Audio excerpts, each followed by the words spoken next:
Buenos días, feliz sábado mis hermanos. Mientras veía a los niños en ese lugar, decía, Señor, con razón tú dijiste dejar a los niños venir a mí. Ellos inspiran, dan alegría, dan movimiento a nuestra vida. Así que le damos gracias a Dios por los niños. Gracias por este momento, ¿verdad? El título del mensaje de hoy, el verbo en 3 tiempos. A ver, ¿dónde están los estudiantes? Los estudiantes, los que están estudiando, que ahorita están de vacaciones. A ver, ¿cuáles son los 3 tiempos del verbo? Muy bien, esa estudiante. Pasado, presente y futuro. A ver, no, venimos a una clase de lengua hoy, ustedes están de vacaciones. Lo que fue nuestra lectura bíblica en esta mañana, apunto para acá, Daniel 12:3. El profeta Daniel, ¿verdad? Cuando nosotros nos vamos a los versículos, a los capítulos 10 y 11, el profeta Daniel había recibido una visión que lo conmocionó sobremanera, lo traumó, estuvo asustado porque no sabía lo que eso significaba. Y el Señor en su bondad le envió a este varón de Dios, a un mensajero, para que le explicara el significado de esa visión que él había tenido. Y cuando llegamos a este punto del capítulo 12, ya este mensajero cambia, porque en medio de todo lo que estaba por acontecer, que realmente conmocionó la mente y el corazón de Daniel, el mensajero comienza a hablarle en el capítulo 12 acerca de algo que lo llena de muchísima esperanza.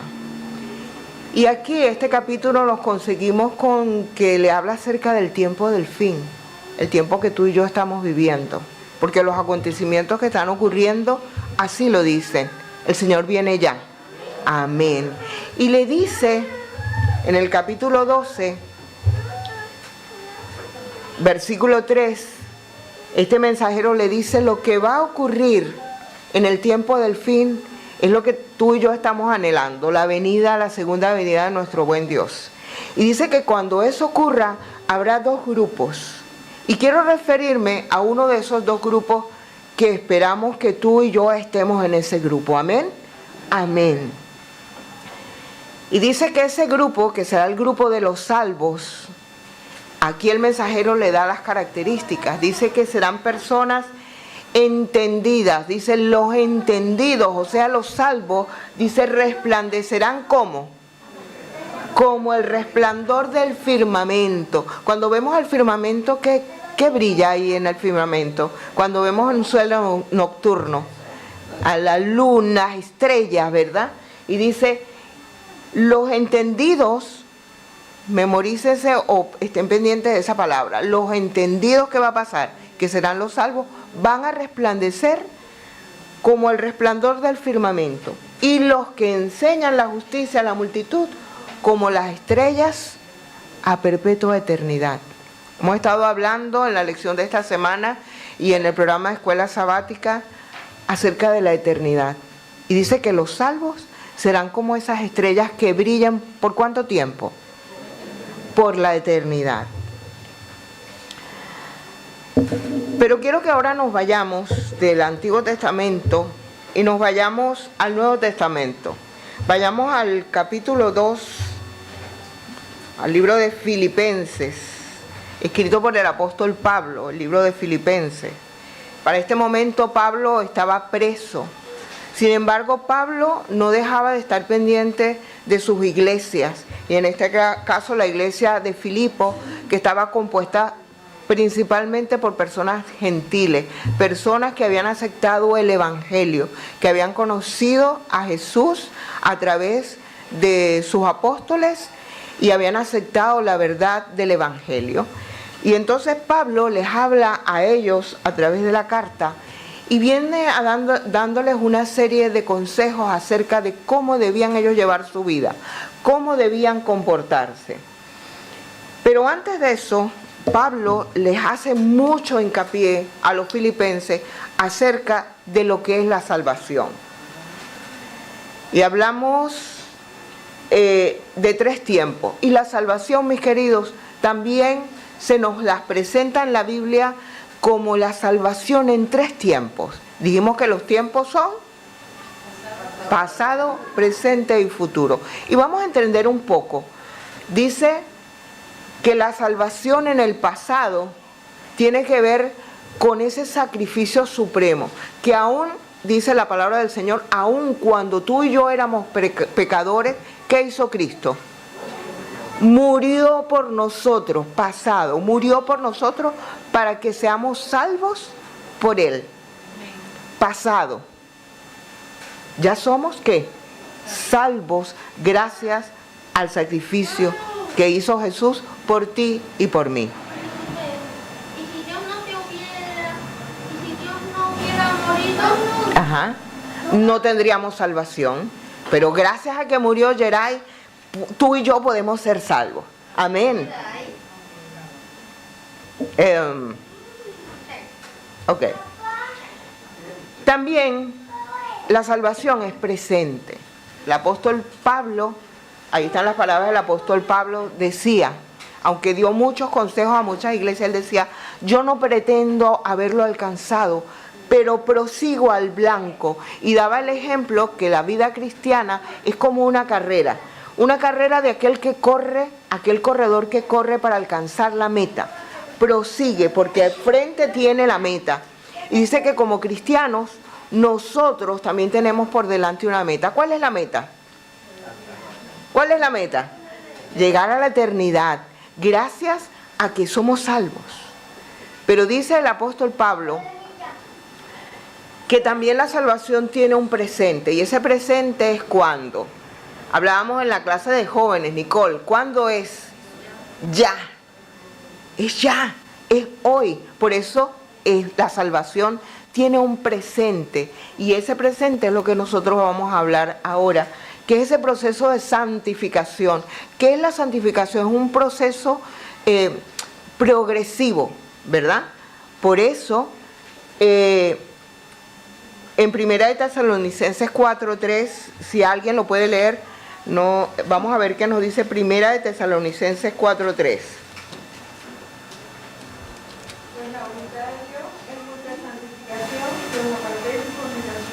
Eso es lo que Dios quiere para ti y para mí. Que entremos en ese proceso de santificación. ¿Ok? ¿Cuándo? Ya. Hoy. En el presente. Y tenemos también que la salvación tiene un futuro. Que se llama o se conoce como la glorificación. Aquel momento cuando el Señor viene en las nubes de los cielos y dice que seremos transformados en un abrir y un cerrar de ojos. ¿Ok? Pero no puede haber futuro si no pasamos por un presente, que es hoy, ¿verdad? Y es allí donde permaneceremos salvos. Entonces tenemos que en el pasado Jesús nos libró de la pena del pecado a través de su sacrificio. Así que hoy nosotros podemos ser libres del efecto del pecado si no nos proponemos. Y en el futuro ya no existirá pecado, porque el Señor lo habrá erradicado. En Filipenses 2:5 conseguimos que el apóstol Pablo hace un llamado a los filipenses, y no solo a los filipenses, nos los hace hoy a nosotros. Y dice, haya pues en vosotros, ¿qué cosa? ¿Qué quiere el Señor que haya en ti y en mí? Ese sentir que hubo en Cristo Jesús. Y Pablo, a continuación, explica qué significa el sentir que hubo en Cristo Jesús. Y hace un resumen cortitito de todo lo que hizo Jesús por ti y por mí. ¿Qué sintió Jesús por ti y por mí? Fue tan grande su amor, ¿verdad? Que dice la palabra de Dios que amó tanto al mundo que ¿qué hizo? Dio a su Hijo unigénito para que tú y yo, para que todo aquel que en él crea, sea ¿qué? Salvo. ¿Ok? Y hace un recuento Pablo cortitito aquí y dice ¿Qué fue lo que Jesús hizo? Dice que siendo igual a Dios, viviendo en el cielo, siendo el soberano de la tierra, creador de todo, dice que se humilló a sí mismo, ¿verdad? Se hizo hombre por ti y por mí, para vivir en este mundo como tú y yo, para sentir lo que tú y yo sentimos, de manera tal que tuviese la oportunidad de darnos lo que Él quería darnos, que es la salvación. Y dice que se humilló, no solo que se hizo hombre, dice se humilló hasta lo sumo, hasta la muerte. Y dice que la peor muerte que había en ese momento. Que si Cristo hubiera vivido en este tiempo, tal vez hubiera muerto en la silla eléctrica, tal vez, ¿verdad? Pero en ese tiempo era la peor muerte, la muerte de cruz. Y dice que Jesús voluntariamente, para darnos esa muestra de amor, se humilló a sí mismo hasta la muerte y muerte de cruz. Y entonces dice el apóstol Pablo, haya en ustedes ese mismo sentir de amor por la humanidad, por el resto, ese sentir de sacrificarse, ese sentir de trabajar por el que está necesitado, porque eso fue lo que vino a hacer Jesús. Dice que Jesús vio a su alrededor y dice que vio a la gente como ovejas sin pastor, sin conducción, y dice que tuvo compasión de ellos. Sanó, resucitó, hizo el bien por donde iba, todos los días. ¿Qué estamos haciendo nosotros? ¿Tenemos el sentir que hubo en Cristo Jesús? Y continúa diciendo Pablo, por tanto, después que él ha dado una explicación de qué significa sentir como Cristo sintió, vivir como Cristo vivió, y darnos un resumen rápido de la manera, en pocas palabras, de lo que hizo Jesús. En Filipenses 2:12 dice, por tanto, ese por tanto significa en vista de, por todo lo que yo les acabo de decir, y comienza a dar la recomendación. Dice, por tanto, amados míos, dice, como siempre habéis obedecido, le habla a los filipenses, pero también a nosotros hoy, no porque yo haya estado presente, sino también como yo no estoy, o sea, que no hace falta que nadie los vigile. Dice, ocupaos. ¿Qué significa ocuparse? Fíjese que dice ocupaos. Cuando estamos ocupados, ¿qué estamos haciendo? Una tarea, un trabajo, ¿ok?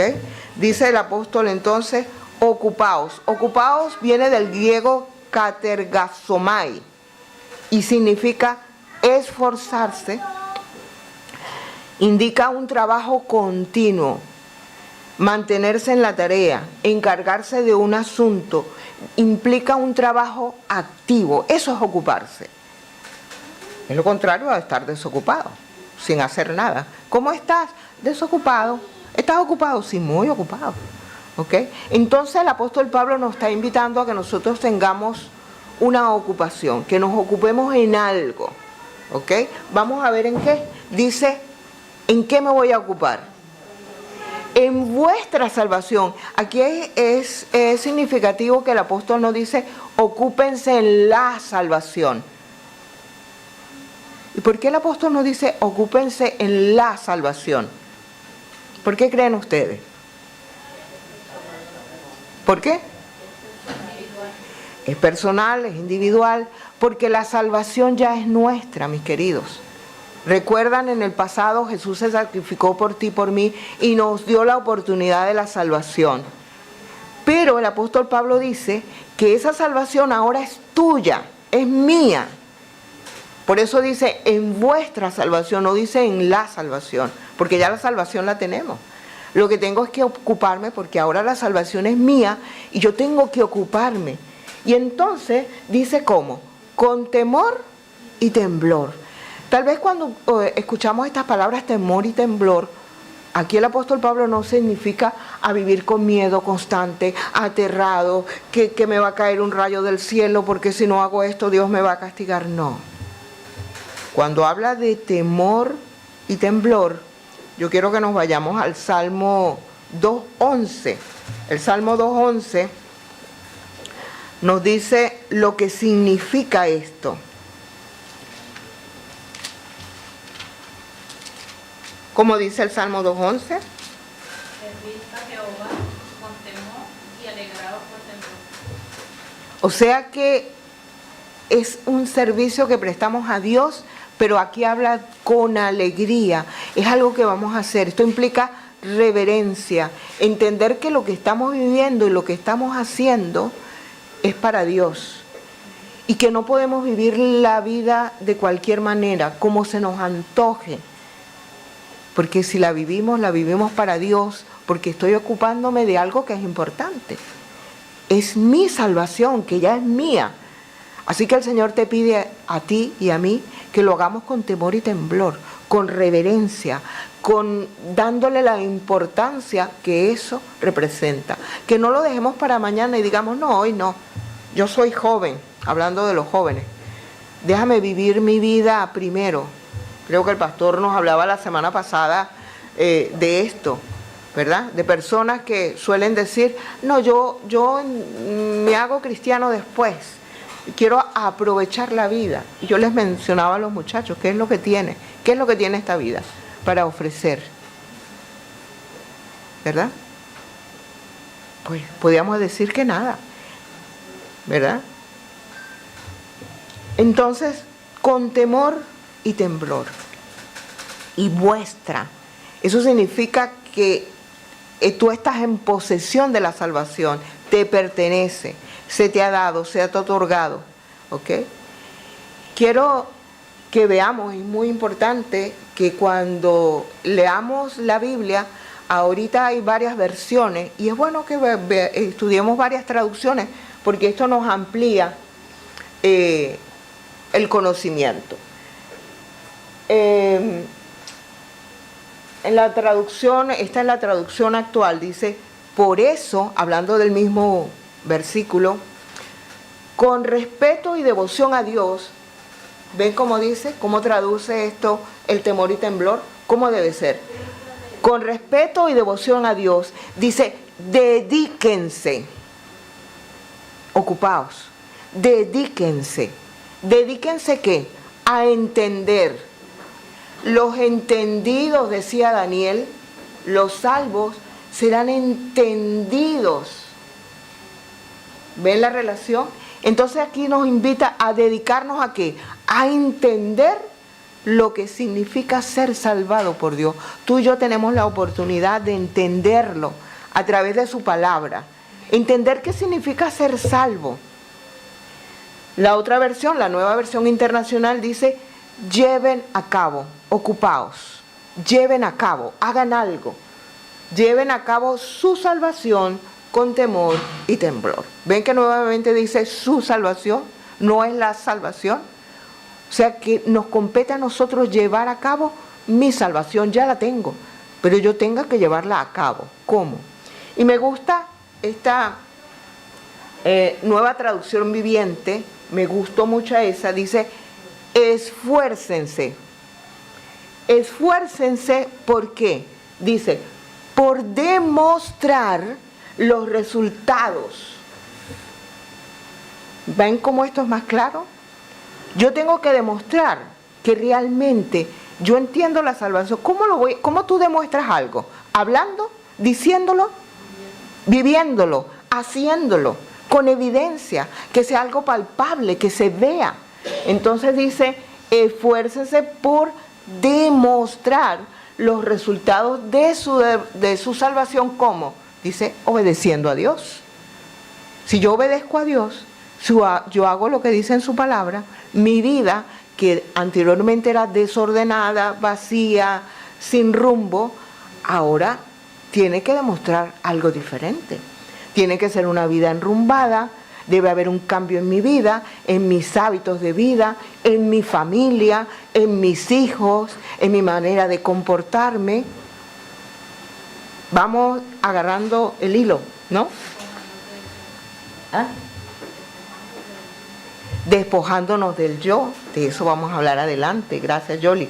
Dice, ¿cómo? Obedeciendo a Dios, dice, mire, me gustó esto, dice, con profunda, no es con liviandad, dice que es con una profunda reverencia y temor. ¿Ok?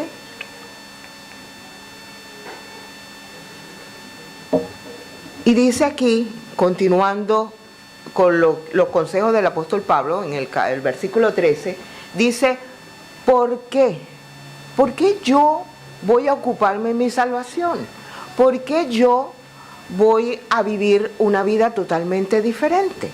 Dice, porque, y este porque es un porque que va unido y no va acentuado, y eso significa, ese porque significa por este motivo, por esa causa o por esa razón.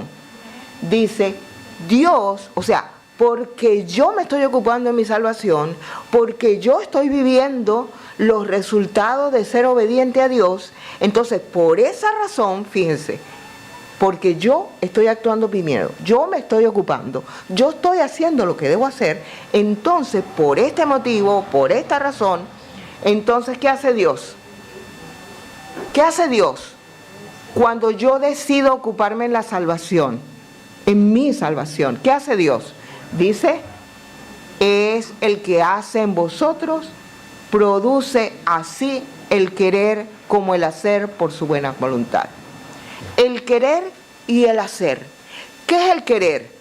El querer tiene que ver con un deseo interno, con lo que yo quiero, con algo que se produce dentro de mí. ¿Ok? Ese es el querer. ¿Y qué es el hacer? Realizar, o sea, algo que se evidencia, algo que se ve. ¿Ok? El hacer se exterioriza, pero el querer nace ¿dónde? Dentro. Yo quiero. El apóstol Pablo decía, lo que no quiero, eso hago. ¿Recuerdan? Decía el apóstol Pablo, lo que no quiero, eso hago. Y yo me imagino la lucha del apóstol Pablo en ese proceso de santificación por el cual todos tenemos que pasar. Pero Pablo decía, pero yo no lo he alcanzado, pero prosigo al blanco. Pero finalmente conseguimos un apóstol Pablo diciendo, ya no vivo yo, mas vive Cristo en mí. Y lo que ahora vivo, lo vivo en la fe del Hijo del Hombre, quien me amó y me salvó. Mis queridos, qué bueno que tú y yo podamos llegar a decir como el apóstol Pablo, ya no vivo yo. Cero orgullo, cero egoísmo, ahora es Cristo el que vive en mí y produce en mí, ¿qué cosa? El querer como el hacer. Entendamos esto, que no soy yo que quiero y que yo hago. El apóstol Pablo tenía esa lucha que tú y yo tenemos. ¿Cuánto nos cuesta? ¿Cuántos no queremos ser mejores? ¿Cuántos no queremos hacer las cosas? Pero vuelvo a caer una y otra vez, vuelvo a caer una y otra vez. Comentamos con los jóvenes, pero el Señor, ¿verdad? Es maravilloso. Acepta nuestro arrepentimiento y nos da el perdón.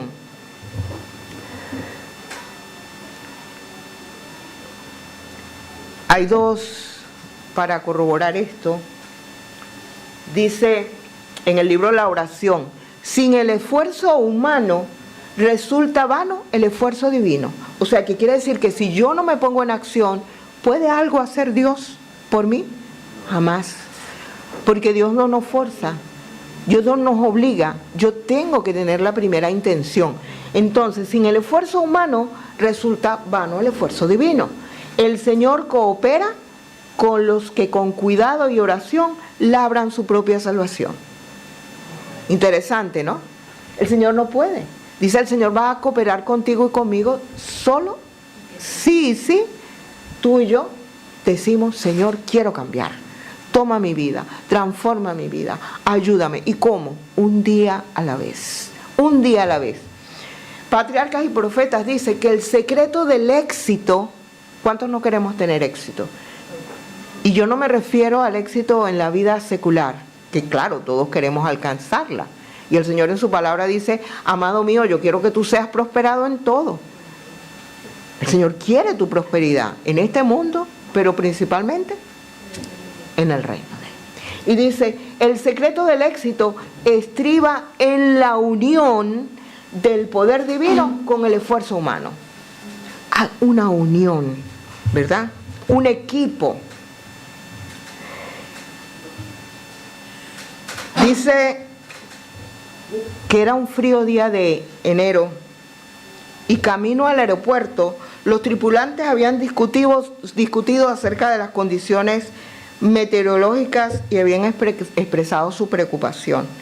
El copiloto dice que manifestó sus dudas, que si debía realizarse o no ese vuelo, pero el capitán dice que ignoró, no reaccionó ante la opinión del copiloto. Dice que ya en la pista 36 del Aeropuerto Nacional de Washington, con 7 grados bajo cero, el vuelo se preparaba para iniciar su proceso de despegue. Dice que el copiloto, refiriéndose a algunos indicadores del avión, exclamó: «Dios mío, mira eso», le dijo al capitán. «Eso no parece estar bien, ¿no es cierto?». «Sí está bien», dijo el capitán. «Hay 80 grados». Dice, hay suficiente, estamos a 8 nudos. Y le dijo, dice que 22 segundos más tarde, aunque el copiloto hizo varias observaciones al capitán, el capitán continuó ignorando. «Estamos bien, todo está bien». Dice que 22 segundos más tarde, el 737-222 se abría paso en el aire sin poder ascender. El desenlace final fue fatal. Accidente 30 segundos después, causando la muerte de 78 personas, incluyendo al piloto y al copiloto. Dice que después de haber hecho las investigaciones, la Comisión Federal de Seguridad llegó a una conclusión. Concluyó que todo se había debido a una falta de trabajo en equipo. No recuerdo, pero te puedo averiguar que eso sucedió en verdad. Lo que pasa es que él es un aficionado a lo que son aviones y barcos y está pendiente de todo eso. Te lo voy a averiguar. Dice, ellos pudieron entender que fue una falta de trabajo en equipo, porque el copiloto hizo muchas observaciones, pero el capitán las desechó. Así que, mis queridos, eso pasa en nuestro trabajo con Dios, en nuestra salvación. Si no hacemos equipo con Dios, si tú y yo no hacemos nuestra parte, sino que todas las indicaciones que el Señor nos da aquí, decimos, no pasa nada, mañana lo hago, mañana comienzo, déjame vivir mi vida, disfrutar la vida, hoy no, mañana sí, esos son puros cuentos, el Señor no viene, eso es mentira. Si hacemos caso omiso, ¿verdad? Esta ilustración es bastante, certera para lo que estamos hablando en esta mañana. Ocurre esto, un desenlace fatal, donde no solamente nosotros vamos a perder la vida, déjame decirte, sino que muchos otros que pudieron ser salvos por yo haber demostrado en mi vida los resultados de la salvación, esas personas también se pueden perder.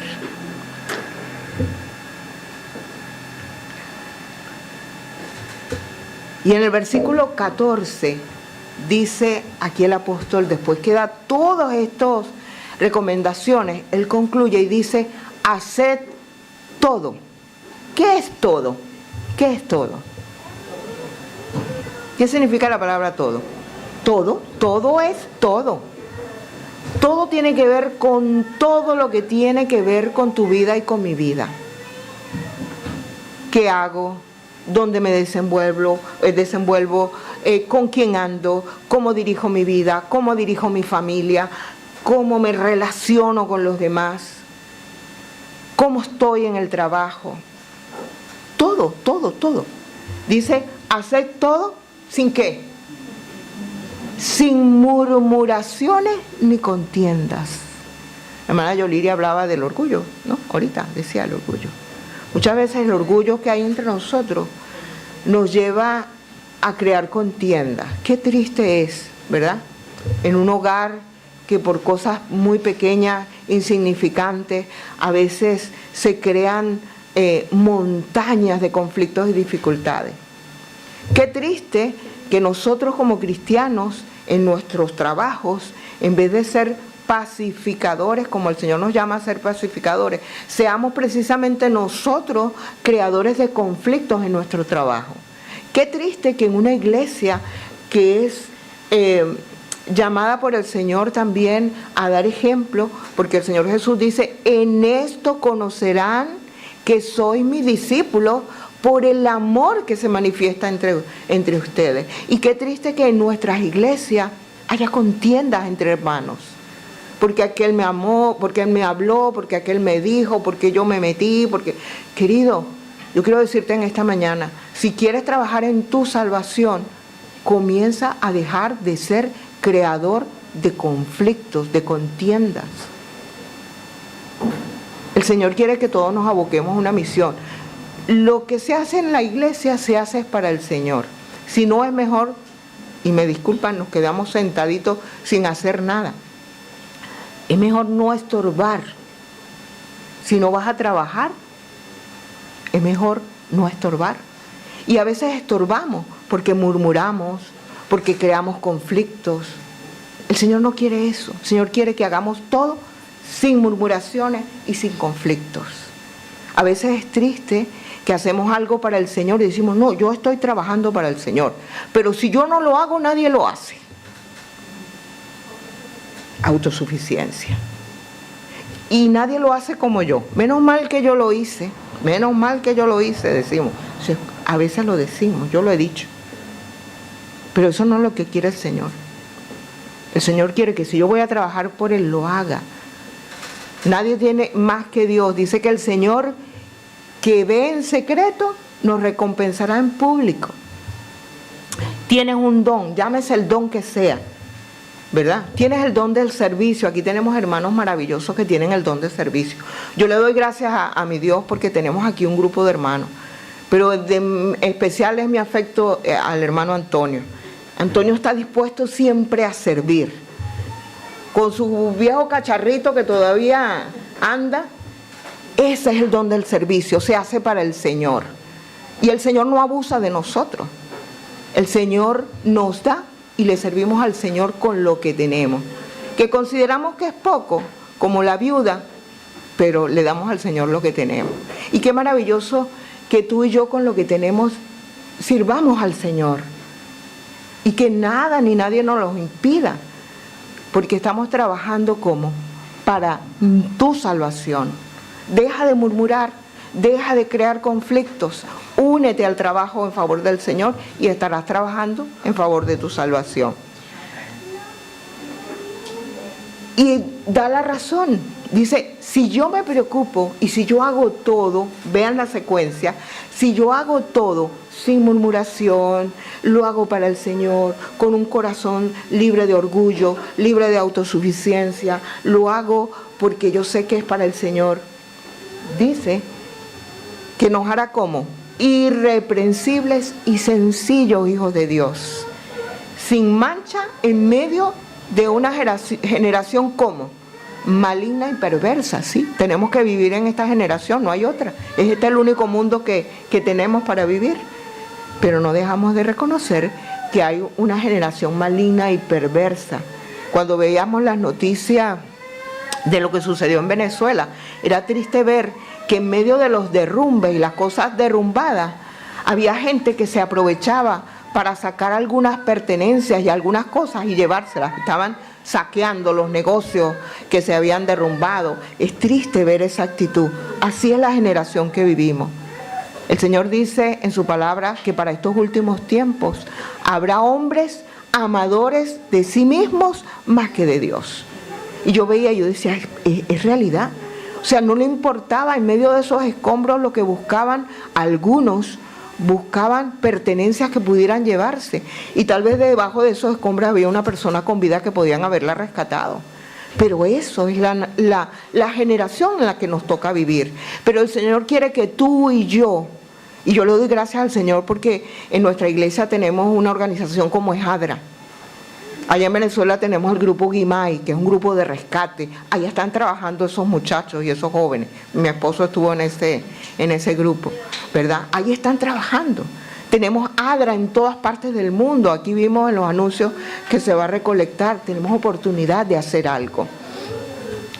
Y dice, y termina diciendo, si esto hacemos tú y yo, si nos preocupamos por nuestra salvación cada uno, dice, ¿qué dice? Resplandeceréis como luminares en el mundo. ¿Recuerdan Daniel 12:3? Dice, los entendidos, los salvos. ¿Qué va a pasar con los salvos cuando el Señor venga? Dice, resplandecerán como estrellas a perpetua eternidad. Pero no tenemos que esperar que el Señor venga para resplandecer, para brillar. El Señor nos dice hoy, resplandeceréis, presente. Es un presente continuo, es un presente que no es ya, que no es ahora y ya. No, es continuo hasta que el Señor venga. Tú y yo tenemos la oportunidad de resplandecer.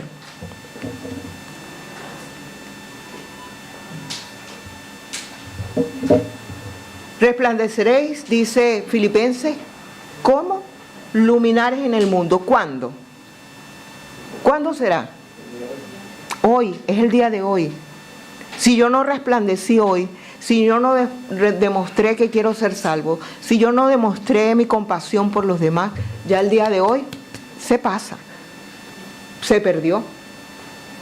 ¿Tendremos la oportunidad el día de mañana? No lo sabemos. No lo sabemos. Veía uno de los casos y me disculpan, pero es lo que tenemos más latente. Un grupo de personas que fueron extraditadas, digamos, de Estados Unidos por toda la cuestión a Venezuela. Eran 137 personas que venían en ese avión, llegaron a Maiquetía, no los atendieron para cedularlas y arreglarles su asunto migratorio o de devolución, y mientras tanto los llevaron a un hotel. Ese hotel en el terremoto se cayó. De esos 137 se salvaron 12. ¿Sabemos nosotros, tenemos asegurada la vida? El día es hoy, mis queridos. El día es hoy de hacer lo que tenemos que hacer. Dejemos de murmurar, dejemos de crear conflictos. Seamos pacificadores. Bienaventurados los pacificadores, dice, porque de ellos es el reino de Dios. Resplandecerán, dice Daniel 12:3, como estrellas a perpetua eternidad. Pero ¿cuándo será eso? Lo que dice Daniel. ¿Cuándo? Cuando el Señor venga. Pero si tú y yo hemos sido entendidos y hemos enseñado a otros. Yo pregunto, ¿yo puedo enseñar a otros algo que yo mismo no he aprendido a hacer? ¿Puedo? Tengo que aprender primero. Tengo que ponerlo por obra para enseñarle a otros. Si yo lo he entendido, yo puedo enseñar a otros. ¿Sí?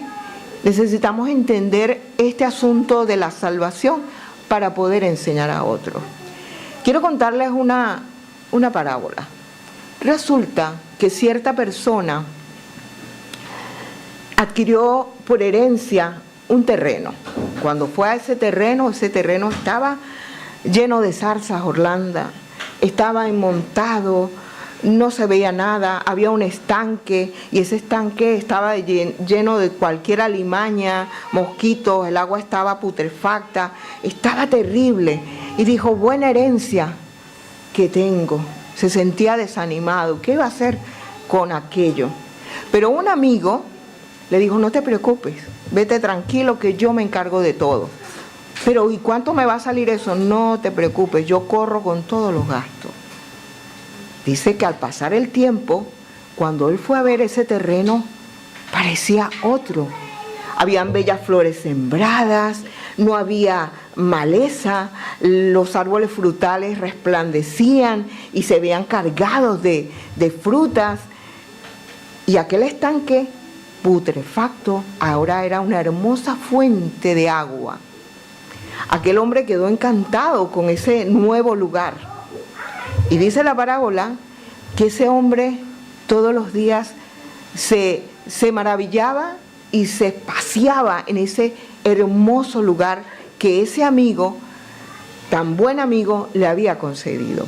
Y dice que todos los días iba, regaba las plantas y veía, pero de repente comenzó a ver que estaba creciendo por un lado una pequeña plantita que él sabía que era de zarza, o una pequeña plantita que era mala hierba. ¿Qué creen ustedes que hizo ese señor? ¿Qué creen ustedes? ¿O qué hubieran hecho ustedes si hubiera sido él? ¿Qué hubiera hecho? Arrancarla. Mis queridos, esta es una parábola. Ese terreno representa tu vida y mi vida. Tu vida y mi vida es una herencia. Lamentablemente, como consecuencia del pecado, es como ese terreno. A veces feo, no lo escogemos, nos los dan. ¿Acaso escogemos nosotros venir a este mundo? No, venimos y ya, ¿verdad? Y a veces la vida es más dura para unos que otros. Representa ese lugar feo, lleno de zarza, de un estanque, de agua estancada. Algo se estanca a veces en nuestra vida. Pero tenemos un amigo que no nos cobra por hacernos ese trabajo en nuestra vida. Ese es Cristo Jesús. Y Cristo Jesús quiere hacer esa obra en tu vida hoy. Es más, ya comenzó a hacerla. Porque se entregó en la cruz del Calvario para darte vida y para dártela en abundancia, dice la palabra del Señor. Y no te cobra nada, porque la salvación es gratuita. Ahora tú puedes gozar, si quieres, puedes gozar de esa oportunidad que el Señor te da. El Señor te da una nueva vida, una vida limpia, una vida renovada, una vida completa. Pero ¿sabes qué? También comienzan a veces a crecer zarzas y a crecer pequeñas malezas. Pero a ti y a mí nos corresponde arrancarlas a tiempo. Pero debemos supervisar el terreno de nuestra vida, no un día sí y 2 días no, una vez a la semana. ¿Cuándo? Todos los días. Y cuando veamos que esa mala maleza que está representada por nuestro carácter, por nuestros rasgos, con las tendencias pecaminosas que tenemos, comienzan a renacer, es nuestro deber ocuparnos en arrancarlo y dejar el terreno limpio para que el Señor pueda seguir obrando y para que sea honrado. Porque sería muy feo de nuestra parte, ¿verdad? Después de tanto sacrificio. Imagínense ese hombre. Después de tanto sacrificio gratuito que hizo ese amigo, tanta inversión, y que de repente un día llegara ese amigo y volviera a ver ese lugar invadido por las malezas y por las alimañas y todo lo demás. Sería descortés, ¿verdad?, de parte. Pues yo quiero llevarte a esa misma conclusión acerca de tu vida. El Señor Jesús entregó su vida por ti y por mí. Hizo un sacrificio supremo. No tenemos nada que pagar. El Señor lo único que nos pide es acepta la nueva vida que te estoy ofreciendo. Pero ocúpate, tú y yo tenemos que ocuparnos porque ya el terreno de la salvación es nuestro. Sencillamente tenemos que ocuparnos y arrancar porque cada uno de nosotros sabemos qué es lo que llevamos por dentro. Orgullo, maledicencia, malas maneras de vivir, todo eso. Pero ¿saben qué? No estamos solos. El Señor nos da el Espíritu Santo para que cuando no podamos, nos da la oración para que cuando no podamos nos comuniquemos con Él y pedamos fortaleza de lo alto. Quiero terminar con esto. Está en Hebreos 13, 20 y 21. Es una bendición. Es una bendición para ti y para mí que el Señor nos da en esta mañana. Y dice, y el Dios de paz, que resucitó de los muertos a nuestro Señor Jesucristo, el gran pastor de las ovejas, por la sangre del pacto eterno, os haga a ti y a mí, nos haga aptos para toda buena obra, para que hagáis su voluntad. Mis queridos, no podemos dejarle esa labor a nadie más. Tal vez, hablando de estos niños pequeños, los padres son los responsables, pero una vez que crecemos, que ya alcanzamos una edad de más o menos 13, 14, 15, 18, ¿verdad? Muchachos, somos responsables nosotros delante de Dios. Los chiquitos, los padres tienen que responder ante Dios por los chiquitos, pero cuando ya nosotros crecemos, somos responsables delante de Dios y es hora que ya nos ocupemos, ¿cómo? Con temor y temblor de nuestra salvación que ya el Señor nos dio. Que el Señor nos bendiga.